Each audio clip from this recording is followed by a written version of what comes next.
ভগবান শ্রীকৃষ্ণ বলেন, অহংকার বিনাশের মূল কারণ। এই পৃথিবীতে মানব জীবনের সবচেয়ে বড় শত্রু হলো অহংকার। অহংকার মানব জীবনকে ধ্বংস করে দেয়, ঈশ্বর প্রাপ্তি থেকে বঞ্চিত করে দেয়। অহংকার আপনার মহৎ কাজে বাধা উৎপন্ন করে। তাই অহংকার মানব জীবনকে ধ্বংস করার পূর্বে অহংকারকে ধ্বংস করে দেওয়া উচিত।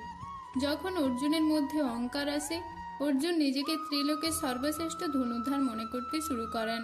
ভগবান শ্রীকৃষ্ণ তাই অর্জুনকে তার অহংকার থেকে মুক্তি করার জন্য হনুমানকে পাঠালেন।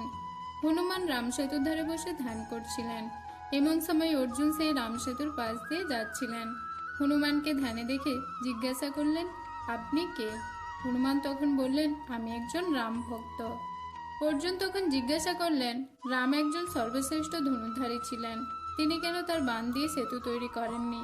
তিনি পাথর দিয়ে কেন সেতু তৈরি করলেন? হনুমান বললেন যে প্রভু রামের হাজার হাজার বানর সেনা ছিল, তাই বাণ দিয়ে তৈরি করে সেতু সেনাদের ভার সহ্য করতে পারবে না, তাই প্রভু রাম পাথর দিয়ে সেতু তৈরি করেন। এই কথা শুনে অর্জুন হাসতে শুরু করেন, বলেন, আমি ত্রিলোকের সর্বশ্রেষ্ঠ ধনুর্ধারী, আমার বাণ দিয়ে তৈরি সেতু কখনো ভাঙবে না। তখন হনুমান বলেন, তোমার তৈরি সেতু আমি একাই ভেঙে দেব।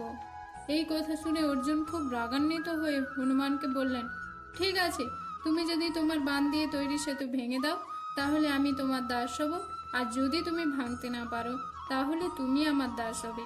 হনুমান রাজি হয়ে গেলেন। অর্জুন তার বাণ দিয়ে সেতু তৈরি করলেন, আর হনুমান তা পা সেতুর ওপর রাখতে সেই সেতু ভেঙে গেল।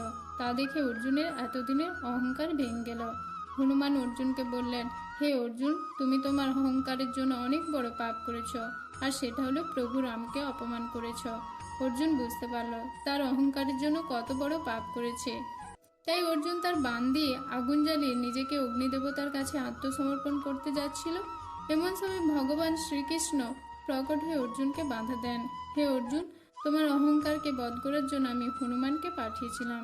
তোমাকে কুরুক্ষেত্র যুদ্ধ করতে হবে, আর সেই যুদ্ধে তোমাকে জয়ী হতে হবে। আর তুমি তোমার এই অহংকার নিয়ে কখনো যুদ্ধে জয়লাভ করতে পারবে না, তাই তোমার অহংকার নষ্ট করার প্রয়োজন ছিল। ভগবান শ্রীকৃষ্ণের এই বাণী থেকে এই শিক্ষা পাই যে মনে অহংকার থাকলে আমরা কোনো কাজে সফল হতে পারবো না। তাই জীবনে সফল হতে গেলে অহংকারকে নষ্ট করতে হবে মন থেকে। বন্ধুরা, যদি এই ভিডিও থেকে কিছু শিখে থাকেন তাহলে একটি লাইক দিন এবং চ্যানেলটিকে সাবস্ক্রাইব করুন, আর মন্তব্যে জয়শ্রী রাধে লিখুন।